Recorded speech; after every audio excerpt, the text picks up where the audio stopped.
The Super Mario Bros. Movie may have been released outside of cinema for a while now, but not too long ago the movie came out on DVD and Blu-ray in the UK, and since then I've been giving my copy a run for its money. I love this movie from beginning to end, and I'm amazed by the little details I missed while watching it in the cinema. I'll probably refrain from doing a movie review as there isn't much I can say that everyone else hasn't said already, so at the very least I'll show you some little details that you and many others may have missed. From Easter eggs to references, let's see if you noticed these by sharing your thoughts in the comments below. It was widely speculated at the time that the woman in the Mario Bros plumbing commercial was the voice actress who played Princess Toadstool in the Super Mario Bros. Super Show, and while that turned out to be false, I think Nintendo may have left her a visual reference, as I swear Aunt Marie in the family meal bears some resemblance to her. When we see a breathtaking view of the Mushroom Kingdom for the first time, I can't help but notice this lone purple hill. It does appear in a couple of times throughout the movie, but does the colours remind you of anything at all? If you've played Mario and Luigi Partners in Time, I can't help but notice a resemblance to Shroobs that played a big role in that game. It's probably not a reference, but I can't unsee it now. You may have noticed the references to the ducks from Duck Hunt, but what about the dog? Well, when Mario and Luigi head for the apartment for their first job, there is one of those blink and you'll miss it moments where there's an abstract painting of the dog doing the laughing pose hanging in the background. I have to admit, even I missed that the first time. These bats, they're supposed to be swoopers, right? Because they kind of look like Keese from the Legend of Zelda series.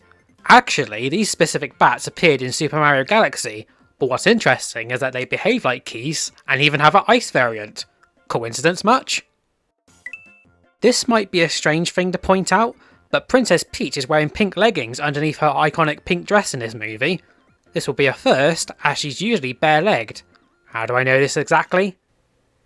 Well, there's been plenty of games like Mario Kart Double Dash that force the players to look up Princess Peach's skirt. I'm not a pervert! There are so many references to classic NES, SNES games, you might not have seen them all. The obvious ones are Punch-Out!, Duck Hunt!, Donkey Kong, Kid Icarus and Star Fox. But did you notice these references to Excitebike, Gyromite, Ice Climbers and F-Zero? Speaking of game references, I bet you didn't notice references to Metroid, Wave Race 64 and Mario Bros at first. If you read the news headlines when Mario's watching the news on the TV, you'll notice headlines like Detect signals from Star System FS176, Our Hayami wins Wave Race Championship despite average stats, and local authorities investigate reports of underground crab sightings. That's some pretty cool details there. When Mario, Peach and Toad approach the entrance to the Jungle Kingdom, the familiar melody of Jungle Hijinks plays from the Donkey Kong series, but if you listen very carefully, it may be based on a specific rendition of the theme. Can you guess which one?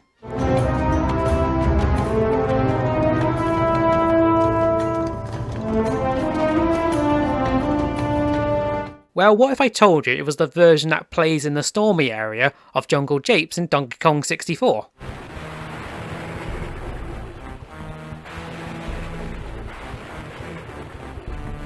That would make sense, considering there are a lot of callbacks to Donkey Kong 64 in this movie. Speaking of Kongs, how many did you notice outside of Donkey Kong and Cranky Kong? There is of course Diddy Kong, Dixie Kong and Chunky Kong, but is that supposed to be Wrinkly Kong behind them?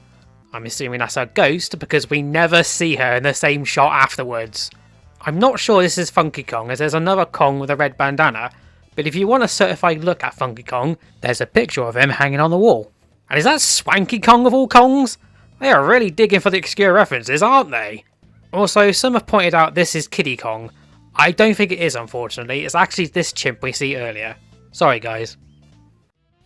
So you probably guessed that the Banzai Bill heading for Peach's castle is a nod to the Princess Peach's castle stage in the Super Smash Bros. Series.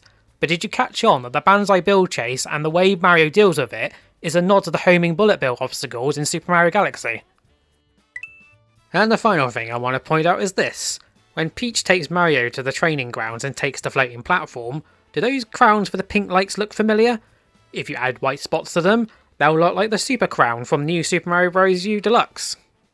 There are so many references and little details crammed into this movie, which makes watching the Super Mario Bros. Movie a joy to watch. Are there any details you noticed apart from the obvious ones? Be sure to leave your findings in the comments below. Thank you for watching, and have a great day.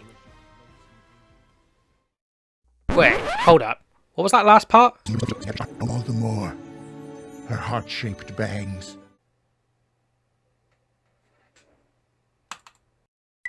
Oh my god, how did I not notice that before the movie pointed it out?